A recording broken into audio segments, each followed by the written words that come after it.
deixo sob jurisdição.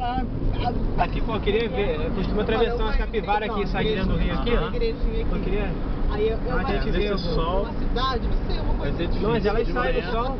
Uma rua que vai, Elas ficam aqui no sol, aqui, ó. É beiradinha. Tem que até que andar devagarzinho. Você tá saindo. Olha, que legal.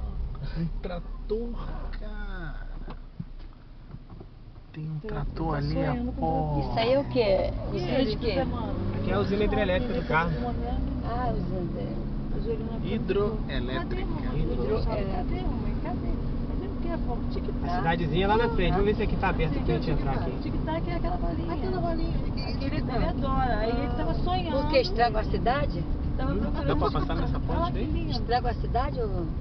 Hã? Ah, tem um pedaço lá que entra utilizado, mas a outra parte.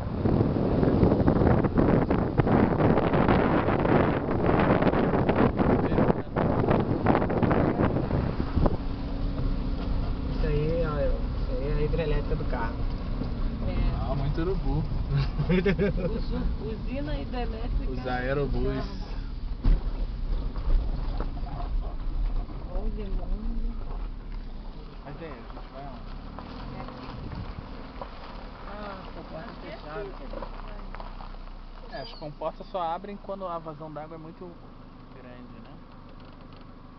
ali não para um trator. Mas vamos lá, dá uma volta lá, vamos lá. Vê até onde dá pra gente ir, tá? Vamos lá na cidadezinha. Ah, eu pensei que a gente fosse lá. Vamos lá, vamos lá.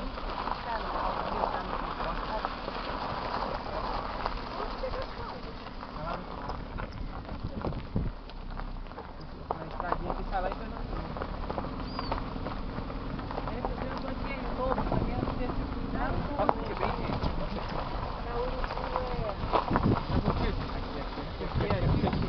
Porque ali tem um... Às vezes morre peixe ali agarrado ali nas coisas ali, aí o urubu vai e pega ele.